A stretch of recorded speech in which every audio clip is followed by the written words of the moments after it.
3-0 les gars encore. 3-0, 10 matchs, 10 victoires. Alors Sabatier disait que c'est pas le record. Je vais sur Twitter, je vois que le Bayern Munich est la première équipe dans l'histoire à faire 10 matchs, 10 victoires. J'en sais rien. Dans tous les cas, c'est monstrueux. Les gars, 10 matchs, 10 victoires. Et sur les 10 matchs, il y en a un seul où on a mis moins de 3 buts. Et c'était le premier contre Stuttgart. Franchement, c'est exceptionnel. Victoire 3-0 sur la pelouse de Francfort. En Bundesliga, du coup, on est à 6 matchs, 6 victoires. Toujours invaincu. Prochain match, c'est contre le Borussia Dortmund, qui est toujours invaincu, eux aussi. Sauf qu'eux, ils ont fait 2 matchs nuls. Et ils ont fait nul aujourd'hui contre Leipzig. Mais nous, les gars, franchement, je vois pas qui peut nous arrêter, en tout cas en championnat. Parce que pour l'instant, le début de saison, là en plus, on va avoir un calendrier qui va être costaud. Parce que là, du coup, on a eu Francfort et on sait que les déplacements à Francfort, c'est compliqué. L'année dernière, on a fait 3 buts partout. Il y a 2 matchs, hein, je m'en souviens très bien. Le 5-1, quand c'était Thomas Tuchel sur le banc du Bayern, et le 5-1. C'était le dernier match de Niko Kovac la saison où derrière on va faire le triplé en 2019-2020. On se rappelle très bien de ce genre de match. Donc j'appréhendais un petit peu, on va dire, ce déplacement à Francfort. Mais bon, vu le match qu'ils ont fait cette semaine où ils en ont pris 5 contre l'Atlético de Madrid, ils ont eu leur match de ouf aussi la semaine dernière, 6-4 contre le Borussia Mönchengladbach alors que tu menais 6 buts à 0. C'est une équipe qui joue très très bien, qui a de très grosses individualités, vraiment des joueurs qui sortent du lot, dont Uzun qu'on n'a pas du tout vu aujourd'hui, hein, on va pas se mytho, mais l'équipe de Francfort a littéralement coulé. Vraiment, elle a coulé ce soir. On a été trop fort encore une fois les gars, on a maîtrisé le match, même s'il y a quelque chose à, il y a deux, trois trucs à dire quand même malgré tout. Il y a eu beaucoup de pertes de balles. En fait, j'ai trouvé que la première mi-temps. En fait, comment tu vas analyser ce genre de match-là quand au bout de 15 secondes, tu mets un but?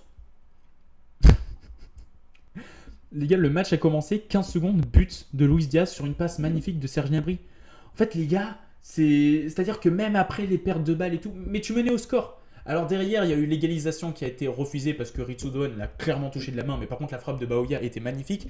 Là, je pense que si on avait pris le but de l'égalisation, le match aurait pris une tournure un petit peu particulière et pas trop en notre faveur. Parce que franchement, en première mi-temps, il y a eu beaucoup de laisser-aller, je trouve, beaucoup de pertes de balles. Francfort a eu des opportunités. Heureusement, notre défense centrale a quand même vachement tenu le coup. Et c'est bizarre parce que quand tu vois d'où vient le danger, c'est surtout au milieu de terrain, parce que Leon Goretzka a fait un match, comment dire, Leon Goretzka, c'est vrai qu'on n'en parle pas souvent, mais ça y est quoi, faut tourner la page. Alors oui, des fois, il va te sortir des prestats et tout qui sont potables, mais c'est plus Leon Goretzka de 2020 les gars. T'as des mecs qui crèvent la dalle comme Bischoff, comme Pavlovic, qui font des très bons débuts de saison. Tom Bischoff, le match contre le Werder, il avait fait un match extraordinaire. Pavlovic, quand il est rentré, on a vu l'apport au milieu de terrain de Pavlovic. Francfort a eu beaucoup plus de difficultés à passer dans cette zone-là qu'en première mi-temps quand c'était Leon Goretzka. Donc le match de Goretzka était moyen si ce n'est pas bon. Je vais pas vous mytho, alors peut-être que vous allez me trouver un peu dur. Mais ça y est, Leon Goretzka, pour moi, c'est plus un titulaire au Bayern. C'est un mec qui doit être remplaçant. T'as des mecs comme Pavlovic, encore une fois, comme Tom Bischoff, quand ils ne sont pas blessés. Bah voilà, c'est ces joueurs-là qui ont la niaque, qui ont la dalle, qui ont envie de prouver, et ils doivent être titulaires pour moi.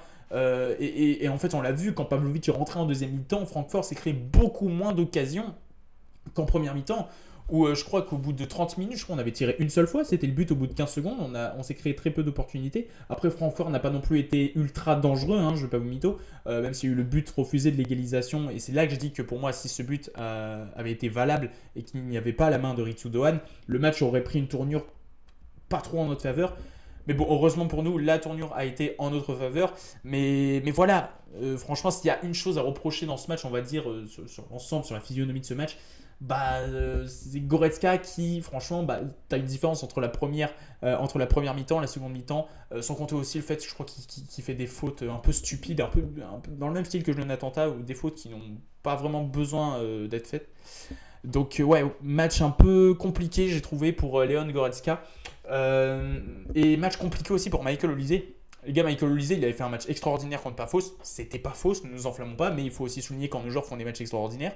Contre Pafos, c'était pour moi l'homme du match, même si Kane, encore une fois, il avait mis un doublé, mais Olise avait été exceptionnel. Là, quand tu compares à Luis Diaz, qui lui a fait un match extraordinaire, c'était peut-être son meilleur match depuis qu'il est arrivé au Bayern. Et les gars, Michael Olise, alors je veux bien qu'il soit nonchalant, comme tout le monde aime l'appeler et tout, Mais déjà, il y a des phases de Michael Olise, notamment son caractère. Genre, je crois que c'était le match contre Pafos, quand il est sorti, il a tiré la gueule. Frérot,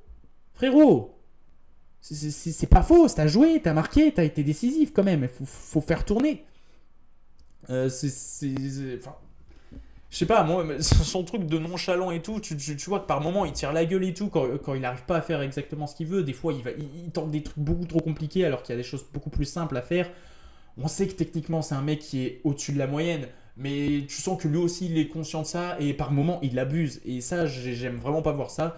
Des joueurs qui ont un ego quand même assez surdimensionné. Alors, je dis pas que ce mec est ultra égocentrique, comme par exemple l'était un Leroy Sané, mais par moment, ça peut les rattraper, hein, ce genre de comportement, de caractère, où le joueur sait pertinemment que bah voilà, il est quand même un peu au-dessus des autres, mais par moment, il s'agirait peut-être de doser, de redescendre sur terre, parce qu'aujourd'hui, le match de Michael Olise, il était vraiment pas bon, hein, je vous dis la vérité. Beaucoup de déchets, les efforts défensifs, il n'en fait quasiment pas. Ouais, c'était un match moyen de Michael Olise, franchement, je vais pas vous mytho. Alors, il avait fait un début de saison canon, vraiment, genre les 2-3 premiers matchs, c'était monstrueux. Derrière, on va dire que c'est un peu en demi-teinte. Je sais pas trop comment juger. Et après, il a fait un bon match contre Perfos. Mais là, honnêtement, ce soir, j'espère ne pas revoir d'autres matchs comme ça. Surtout dans des gros matchs de Ligue des Champions. Mais bon, ça, je pense que j'ai pas de doute là-dessus. Mais je sais pas, le match de Michael Olise, j'ai vraiment pas aimé. En tout cas, en ce qui concerne le comportement et la mentalité. Et du coup, ça forcément influe quelque part sur le niveau. Et ce soir, j'ai vraiment pas aimé le match que nous a proposé Michael Olise. Voilà, tout simplement. Sinon, la défense top. Jonathan Tadayo Upamecano, bon, Upamecano, c'est une certitude, on le savait. Hein. D'ailleurs, il aurait pu faire une passe décisive incroyable si Harry Kane n'avait pas touché le poteau en deuxième mi-temps. Franchement, les deux ont été solides. Ont été solides sur les occasions qu'ont eu Francfort en première mi-temps et aussi en deuxième mi-temps. Ils ont été très solides. Franchement, rien à dire. Jonathan Tadayo, on l'a beaucoup critiqué en ce début de saison. Là, franchement, ce match, rien à dire, pas trop. Et on espère que ça va continuer comme ça, surtout au retour de la trêve, parce que là on va rentrer dans une phase de trêve internationale. Sacha Boey, par contre, c'est différent. Sacha Boey, j'ai revu le Sacha Boey que j'aime pas, c'est-à-dire que défensivement c'est compliqué, très agressif, qui fait beaucoup de fautes, qui est en retard. À beaucoup de reprises, avec son vis-à-vis, il est très souvent en retard. Défensivement, j'ai retrouvé le Sacha Boey que j'aimais pas trop en fait. Un Sacha Boey qui pour moi, en fait c'est bizarre parce que Sacha Boey, je le trouve bon quand il rentre, mais quand il est titulaire, je suis pas fan. Et ça prouve qu'en fait, bah, ce mec n'a peut-être pas le niveau pour être titulaire au Bayern. Et ça, honnêtement, je dirais pas que c'est inquiétant, mais vas-y, quand même, quoi. Tu dois avoir le niveau pour être titulaire au Bayern. Là, tu ne l'es pas. C'est quelque chose qui, pour moi, Vincent Kompany doit réfléchir à ça. Tu remets Konrad Laimer, qui lui, par contre, est exceptionnel. Mais bon, de se dire que Sacha Boey, alors que ça va bientôt faire 2 ans qu'il est au Bayern, qu'il n'a toujours pas le niveau pour être titulaire, sans compter toutes ses blessures, pourtant c'est dommage parce que je trouvais que ce qu'il faisait ces derniers temps, les derniers matchs, mais encore une fois, c'était des entrées. Donc au final, est-ce que Sacha Boey n'est pas un joueur de profondeur, simplement, plutôt qu'un joueur titulaire? Bah, je pense que oui. Sacha Boey n'a pas le niveau, je suis désolé, pour être titulaire. Et ce soir, c'était très très compliqué. En tout cas, en ce qui est des qualités défensives pures de Sacha Boey, j'ai vraiment encore de sérieux doutes là-dessus. Et comme je l'ai dit, Konrad Laimer, encore une fois à gauche, excellent. Les gars, Konrad Laimer, c'est honnêtement, je pense, le meilleur joueur du Bayern Munich avec Harry Kane dans ce début de saison. À part peut-être, je crois, le premier match contre Stuttgart, où j'avais dit que c'était un peu compliqué et tout. Mais franchement, Konrad Laimer, au top. Au top. Rien à dire là-dessus. Harry Kane qui encore une fois a marqué, j'ai eu très très peur parce qu'à un moment il a boité, heureusement derrière rien à signaler. On espère juste que Thomas Tuchel ne va pas abuser avec l'Angleterre. Vraiment je croise les doigts avec cette crève. Je croise les doigts pardon avec cette trêve internationale pour pas qu'il n'y ait de blessés parce que déjà qu'on n'est pas épargné par les blessures. Si on peut s'éviter des blessures de merde dans des matchs de qualification de merde contre des équipes de merde, moi je prends personnellement. J'ai pas envie qu'Harry Kane se fasse les croisés contre Andorre par exemple. Mais encore une fois, buteur, son 11e but en 6 matchs. Les gars, en fait, je sais pas si on se rend compte. Hein. 11 buts en 6 matchs de Bundesliga. 19 buts déjà. On est le 4 octobre. En fait, je me répète. Mais c'est toujours exceptionnel en fait. Qu'est-ce que tu veux dire à part waouh? Tu restes sans voix face à ce genre de statistiques. Le mec a déjà marqué 19 buts. Il pourrait s'arrêter là, que sa saison est réussie. 19 buts. Non, c'est trop. C'est trop. J'ai bien aimé aussi le fait que Vincent Kompany fasse sortir Leon Goretzka à la mi-temps pour faire rentrer Pavlovic, qui est dans la continuité de ses dernières prestations qui sont vraiment très très bonnes. Il faut en profiter parce que lui, en termes de blessures aussi, c'est toujours un peu délicat. En plus, lui, il se fait vraiment des blessures improbables à chaque fois.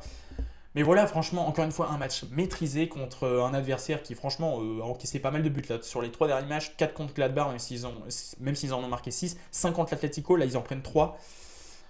Ouais, là, la période de Francfort est assez délicate, mais bon, je suis persuadé que c'est une équipe quand même qui arrivera à accrocher un podium. Je pense qu'il n'y a pas de souci là-dessus.